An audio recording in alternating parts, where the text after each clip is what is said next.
You finally dropped your clothes and no one bought, or maybe 50% of people bought.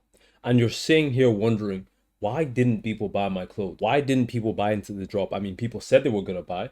There were comments, there were engagement. There was people reacting and saying that, wow, I can't wait. There were saves, there was reposts, there was all these different things. But why did my clothing brand drop flop? And in this video, I'm going to give you the exact framework and break down why it failed and exactly what to do and how to sell even if it failed. Okay, this is the exact same framework we use for our clients, and this is allow them to sell out clothes that can get rid of all the inventory. Because you need to realize the first bottleneck you're going to come across is that the clothes you have in your house, in your warehouse, in your room, that's all cash sitting up in stock. And God forbid you want to run ads, man, with them cash just sitting there, right? We have clothes just sitting there. It's not going to get sold. We need to find the real constraint. We need to find the bottleneck. So this is how to sell out your clothing brand drop even if it failed. I'm not even going to waste your time. Now, there are three main metrics you need to focus on as to why the clothing brand drop failed. Either your SOPs, your content, or engagement. Now, you need to understand that a drop isn't just about making a product, making it look good, marketing it, having a campaign, dropping it organically, and hoping people buy. That isn't the process of a clothing brand drop. The psychology behind why a clothing brand drop sells so well, it is because it is easy for the customer to access the product. So let's look at the three main reasons why your clothing brand drop fails, because you deserve the clarity, right? The first thing is the SOPs. So this is your system of operations. So this could be your website, your SMS, your marketing, your email, your domain, the deliverability of the email, and your account health. And this could be your Instagram, TikTok, all these things, right? That's the first reason why it could have failed. Now, if it wasn't an SOP issue, then it's definitely a content issue. It was either a VOC issue, so the volume of content, or it was the quality of content. Either you didn't have enough volume to market the drop, or the quality of the content you produced was mediocre that people didn't even think it was a fucking brand. And this is the absolute truth, right? Then we have engagement. Now, engagement, I would say, is probably the biggest constraint most people have. It's not enough to have 1 million views on a video. How many people are subscribing to the idea of purchasing the brand, right? So this is engagement. We're talking about nurturing engagement, continuing to get that customer, that ideal prospect, and making them remember that, oh cool, the drop is happening. And when it is the drop, it is almost like they've been funneled into your link in your bio and they just buy. It is a sequence. I'm telling you, the psychology behind selling a clothing brand drop, in fact, the psychology behind the transaction is all psychology. Before people ever spend a single dollar on your clothes, they've already made the psychological investment within your website, within your marketing, within your message. People say in their minds, I'm gonna buy, before they ever whip out their Apple Pay and whip out their phone and fucking buy your product. It's not about your fucking cool hoodie. It's not about your lean jacket thermal wear. No one gives a shit. People buy into identities. So if you're not nurturing the engagement, you're not giving your customer a reason to buy. And the next thing is retaining attention. It's not enough for people to see you once. God fucking damn it. There's 30 days in a fucking month. Do you honestly think that just because you had one video that did 16 million views, them same people are going to come back 30 days later and buy? There's 29 days of shit that you don't know happened that happened to them. They could have rotated from being your target audience to another target audience. That's why you need reminders. So in this video, we're going to break this down, exactly why your clothing brand drop failed and what to do. So let's look at the reasoning for failure, right? So like I said, if it was an SOP issue, if it was a system of operation issue, so if it's either your website, your marketing, anything like that, a symptom of an SOP issue is that people couldn't buy.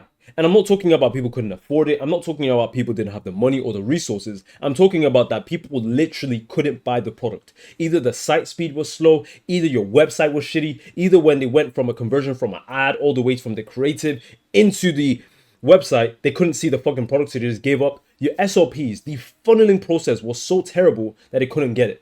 Okay, they couldn't literally make the transaction. You had them nurtured, you had them ready, but they couldn't fucking buy because your website wasn't sorted, or your SMS didn't send on time, or your email didn't send on time. That is a symptom of an SOP issue. If it was a content issue, the symptom of the content issue is people will say they will buy but didn't, right? So you will have a lot of videos that have millions of views, and it almost seems like you're getting engagement. Yes, you're getting engagement, but when it's drop day, where the fuck are these people? I mean, your friends say they were gonna buy, your family said they were gonna buy, your mom, dad, uncle, Uncle Jeffrey down the road, they all said they will buy.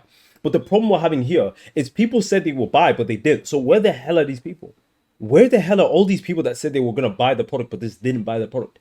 Didn't they have the money saved up? Didn't they have, work a job and get paid? Weren't they able to afford a thing, right? People said they will buy, but didn't. That is a content issue. It's a content sequence issue. And we're going to go over this.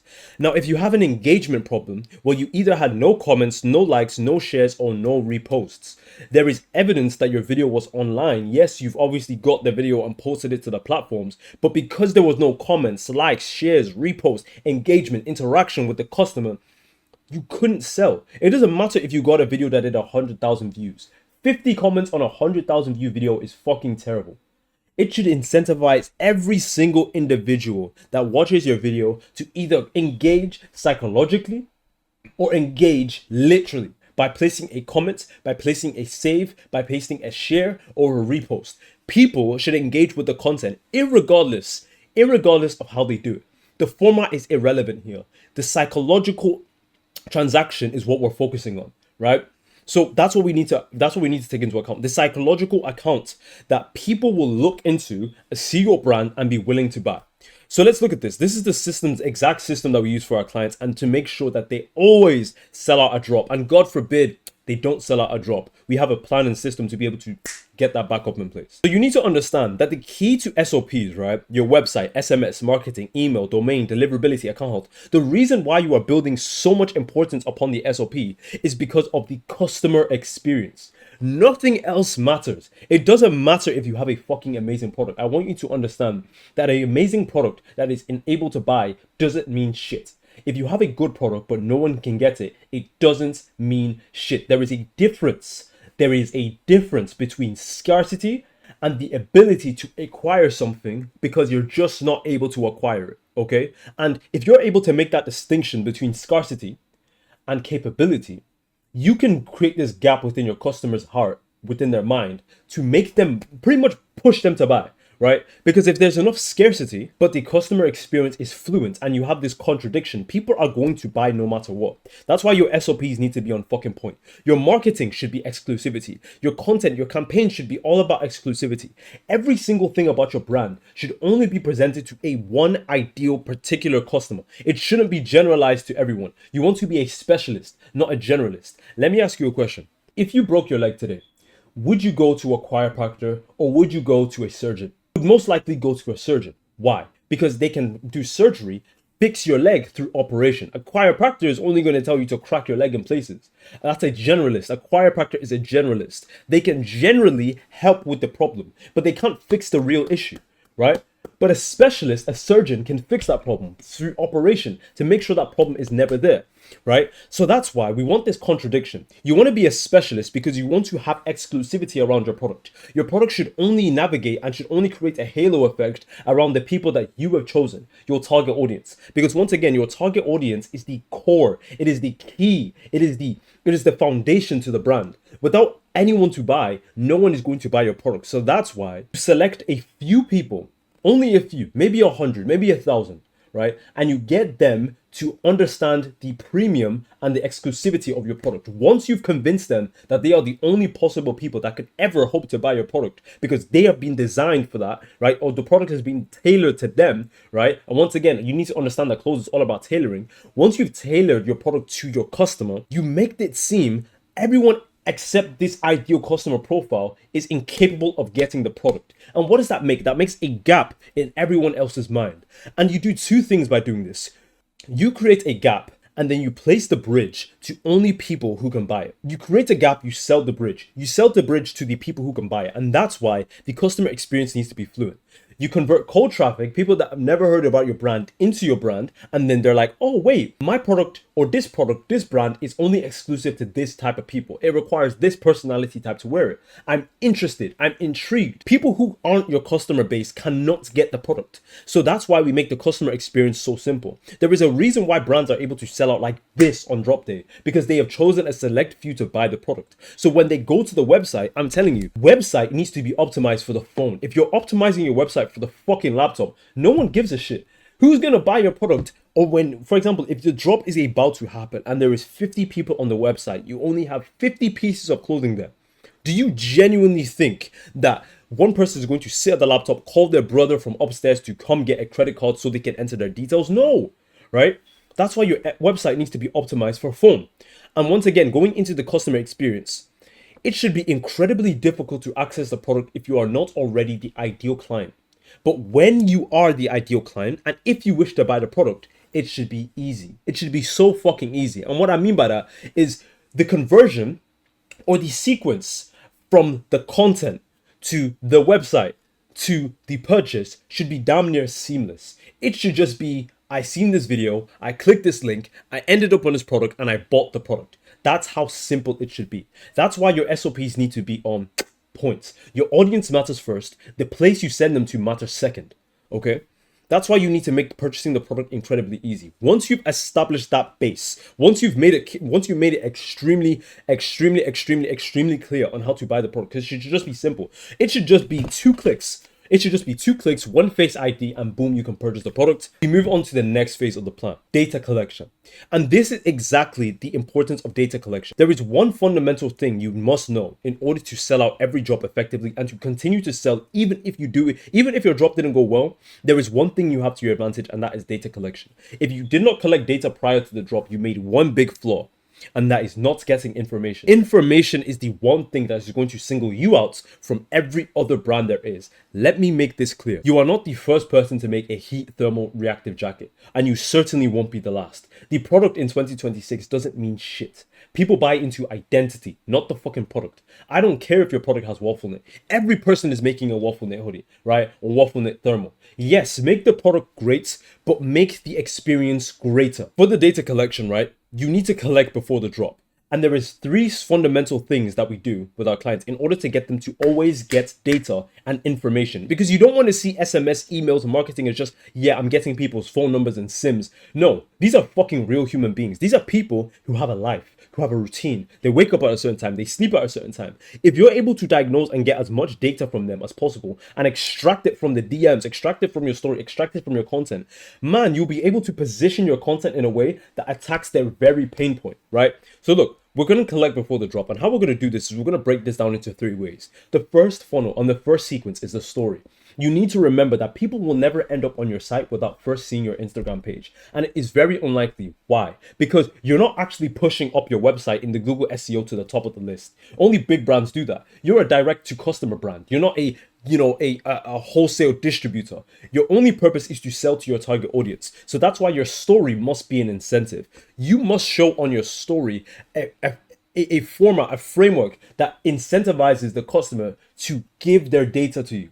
And how do you do this? Well, you have to create a story. You need to create a sequence that creates a gap within the customer's mind. And in order for them to fill this gap, they need your product. So you position your product as the transformation that they get. Once again, remember, people buy into identities, not the product itself, right? So through the stories, through the incentive, what you do is that you position this, right? And you have a prompt that requires the customer to go through a form, for example, and then be able to extract or to be able to input the data that you can extract, right? For example, another example is the sites pop-up. The minute a customer enters your site, even if it's closed, they should be able to input their data. But how do you get them to input their data? Because a lot of people will convert, right? A lot of people will convert into a sale only when they have developed enough trust within you. Because people buy only for 2 reasons, curiosity and trust, right?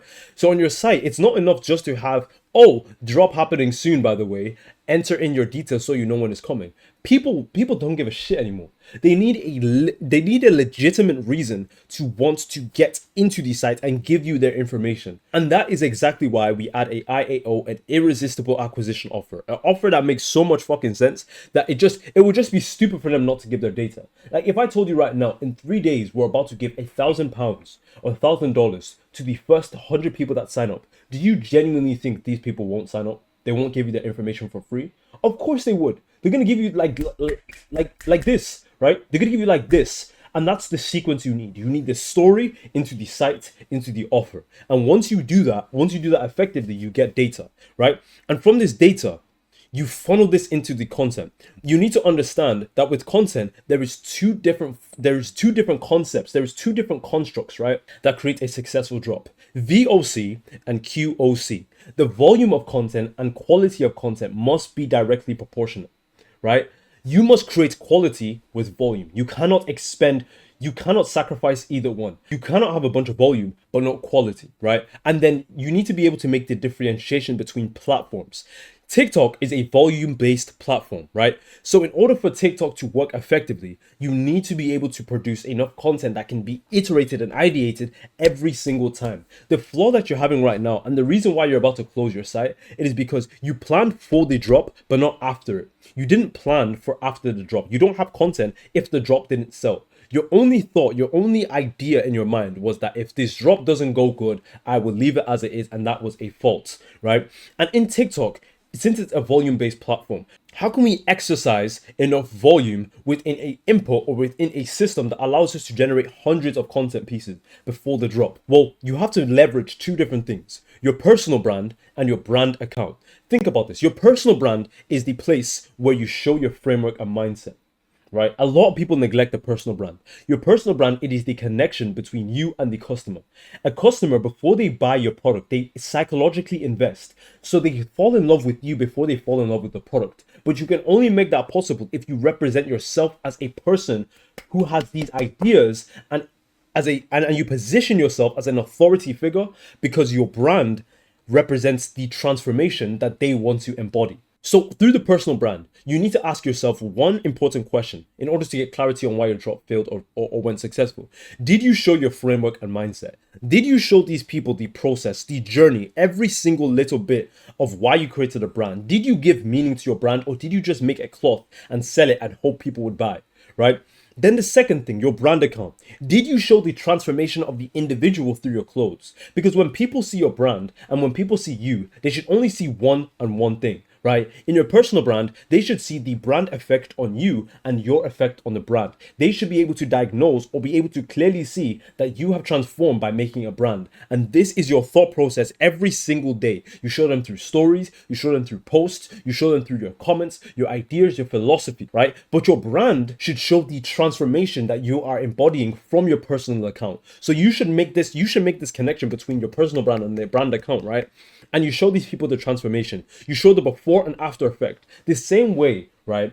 You go to a chiropractor to get them to fix your back. You see testimonials. And what testimonials do you see? You see people who had a bad back and then they have a good back. That is the exact same principles you need to incorporate within your brand. You need to give people testimonials. You need to be able to reveal to the customer or your target audience that if you get this product, you are receiving a transformation, not a waffle knit hoodie, right? So once we input the volume, right, and we can get all this through a framework, right? And you should consistently be doing this even after the drop. You shouldn't just stop posting because people didn't buy on drop day. It's all about positioning. Making your product a premium, making your product exclusive now to your target audience is the best, highest leverage thing you can do. Because once again, remember, you are left with two options. Either you send back every single bulk order you received and you walk away looking like a failure, or you reposition this drop and to make it seem like it never flopped in the first place, right? And how can we do this? How can we do this effectively? Instagram is a quality-based platform. You have a higher lifetime value customers on Instagram than TikTok, because TikTok is fucking discovery. It is one of the biggest search engines online. Do you genuinely think that people are investing enough money, thousands, tens of thousands on TikTok, as opposed to Instagram, where Instagram is fully optimized? It is autonomous and it is known for the transaction of things. Why do you think as a brand owner you are getting 50 messages every single day from agencies asking to run your ads? It's simply because quality is the absolute core of Instagram, right? Now with Instagram, you have an advantage.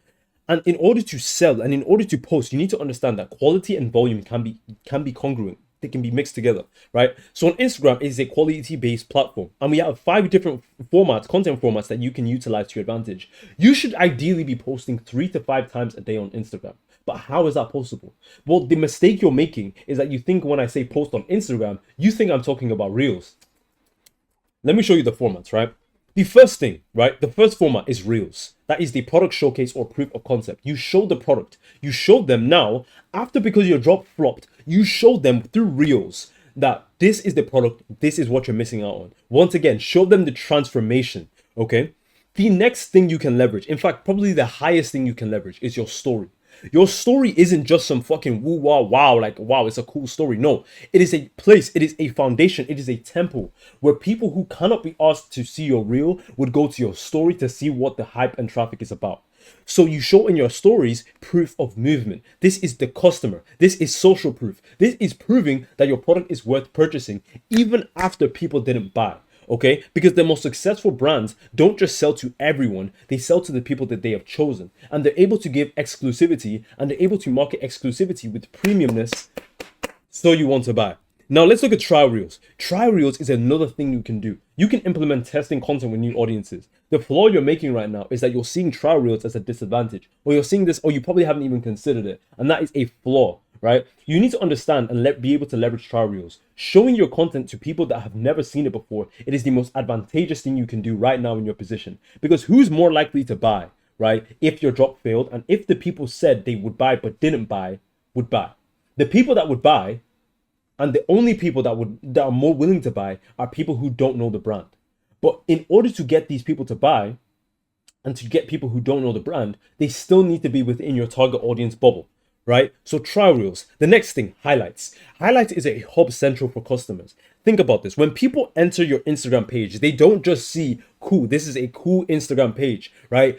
They look at the highlights, they look at the stories, they look at the page. They don't see the reels, unless you're putting reels on the grid, right? Then you probably shouldn't have all of them, but they don't see the reels. What they see is the highlights. They click on the highlights. Right? Do you have shipping? Do you have delivery? Do you have social proof? Have you made enough highlights to show every step of the process so the customer doesn't even need to think twice about buying the product? Once again, remember, people don't have a system problem. All this system. It's a fucking sequence, right? Human behavior can literally just be tracked if you just know where to position things. If you're putting cheese in front of the rat every single time, you can direct the rat to anywhere you want to go, right?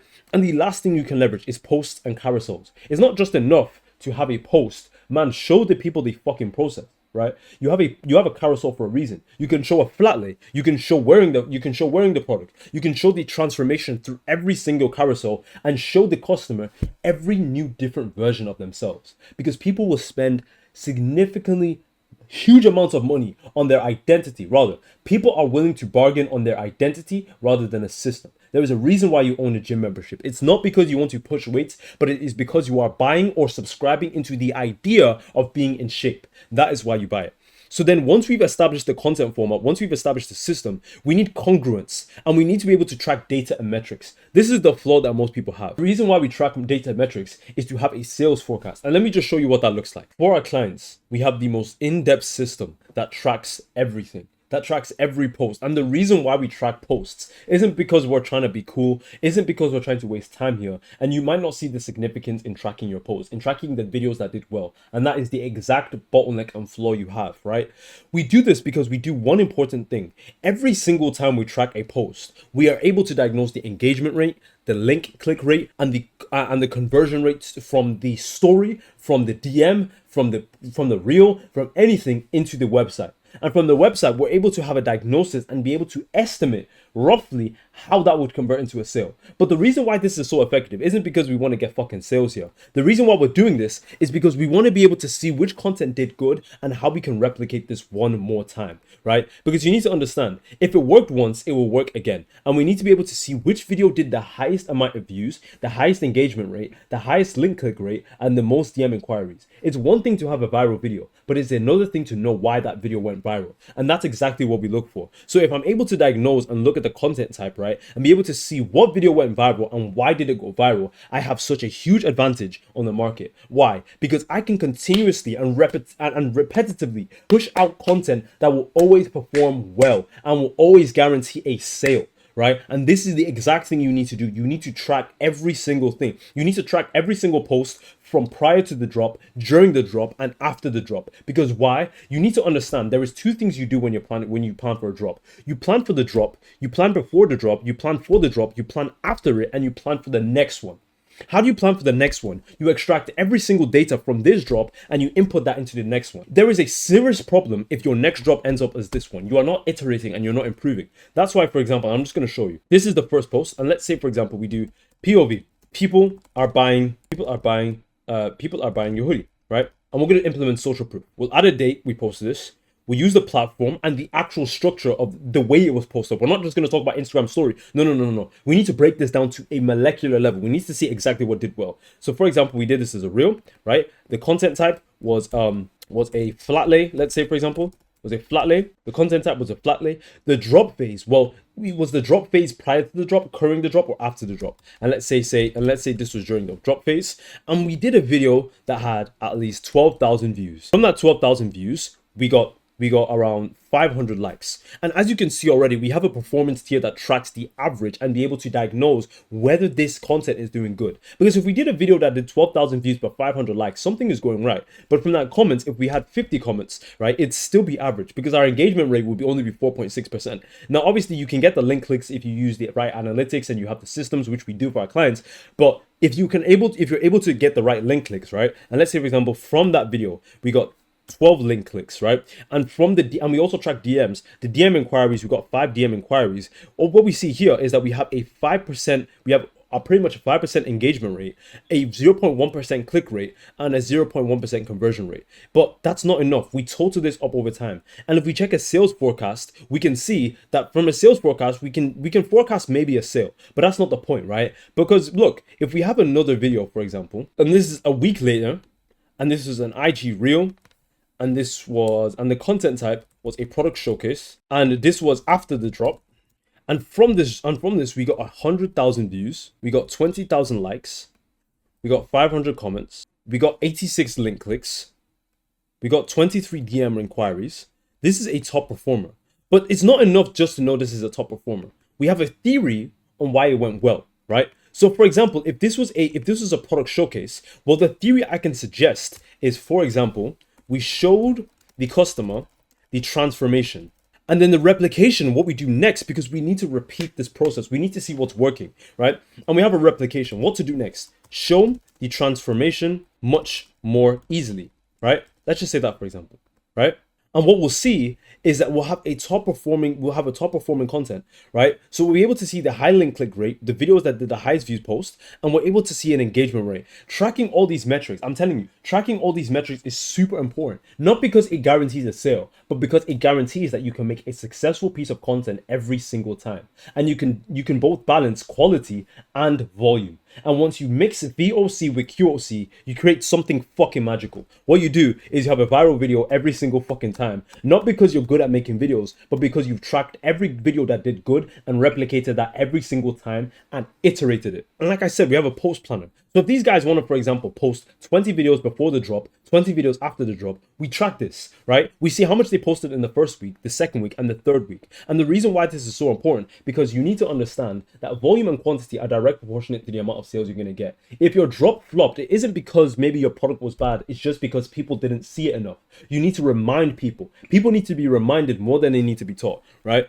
And once again, leveraging the personal brand through Instagram and the brand account. And that's the thing, with Instagram, you once again leverage the personal brand and the brand account. Just like I said with TikTok, the personal brand must show your mindset, but the brand must show the transformation. But then we have to move on to the next thing, because from the SOPs to the content, we have engagement. Engagement is the sole forefront of the reason why people buy. People do not buy because they see a good video. People buy because they see a video that's good to them, a video that targets them, a video that feels like it was made for them, right? So through engagement, there are 3 main things we need to focus on. Number 1, retaining attention. And this is a non-negotiable. We need to have active story engagement. You should not have a day, right? If your drop is happening in 3 days, why the fuck haven't you posted for the past 2 days? What the hell are you doing? Do you genuinely think people are going to buy if they feel like it?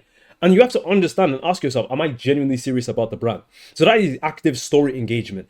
Engaging with the story, prompting, getting people to reply, getting people to respond, okay? Tracking posts that perform well and being consistently active. People should see you 3 times. The day you announce the drop, during the drop, after the drop. They should see you every single moment, and it should make it seem like you are 24/7. But the minute a customer buys, right, into the idea of getting your product, even after the drop, even after you sold out, you do something amazing. What you do here is, because everything already sold out on your drop only site, they see a video you posted a week ago. And due to compound interest, every single video is doing better than the last, so you get more customers. Now, these customers now are engaged within your target audience. So now they want to buy the product. But little do they know you've already sold out. So what do? They go to your website, they click the link, and they are met with a page. What does that page say? Drop has been closed.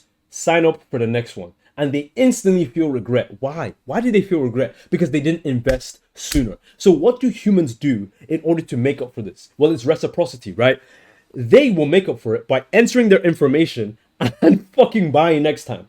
You've got another customer, because people do not forget pain. People forget pleasure, but they don't forget pain, right? So think about this. They think about the X amount of stories. So another non-negotiable is the amount of stories per day. I'm not obviously going to tell you the amount you need to post. That is up to your discretion. And once again, with our clients, we consult them with this, because it's very important that for a job to go successful, you add this system. Another thing you need to consider is reminders. SMS should be active. Your email deliverability should be optimized. You should already have been testing this. Your SOP should be prepared, because like I said, there's two important things when it comes to your target audience. Who your target audience is and where you're going to take them. Where you're going to take them, if there is no place to take your target audience, every single sale that you thought would happen will not happen. And then the third thing is nurturing the engagement. You've retained their attention. You've reminded them that the product exists, but now you need to nurture them up until the drop. And this is before the drop. And how you do this? You do incentives to remind the customer to buy into the idea of the product, not the product. No. Into the idea of the product. You incentivize them every single day that buy into this idea, buy into this transformation, buy into this identity I'm selling. I'm not selling you a waffle knit t-shirt. I'm selling you an idea. I'm selling you warmth. I'm selling you pleasure. I'm selling you confidence. Remind them through incentives, right? And another thing, social proof and biasing. You need to show people that if they're not investing in the product, or if they're not even buying into the idea or this identity, they're being fucking stupid. Why? Because everyone else is doing this. And it falls down to basic psychology. As human beings, thousands, if not millions of years ago, we always culminated in groups. And the reason why, for example, you don't like being alone isn't because, you're just some like attention hungry, dependent person. No, it's because in your psychology, in your biology, you have been wired to stay with people. You've been wired to stay in a pack, to stay with people. So anytime people see something working for others, they are biased to do it for themselves, okay? And you must reward attention. How do you reward attention? You do it through giving them something of value, and then they feel reciprocity to do it back. For example, a discount. Oh, you engage in a story. This is a 10% discount personalized for you. Don't tell anyone about this. Do you understand that you create a relationship between the brand and the customer? And through that, you're able to create this kingdom that people are so damn loyal to you. You're not even making a clothing brand anymore. You're making a fucking cult. I've broken down the whole system on how to sell effectively to even after your drop flopped. But next time, you need to understand that your clothing brand drop flopped because you planned only for the drop. You did not plan for after it. And that is the bottleneck. That is the mistake you made. So in order to be able to have a successful drop, you need to make sure that your SOPs, your content, and your engagement are all top tier. And if they're not up to that point, then it won't ever work. And if you just did your first drop and it completely flopped, and you want to scale your brand, if you want to grow this brand and genuinely become successful and reach financial freedom, DM me on Instagram, let's work together. Or if you want, you can book a call with us below. I've shown you the exact framework. There is no reason why you shouldn't be able to sell out your drop, even if it failed. Remember, people will buy into your identities. So even if your drop failed, it is about positioning. It is about positioning. I said it is about positioning, not the product itself. Remember this, okay? I wish you good luck and sell out your next drop.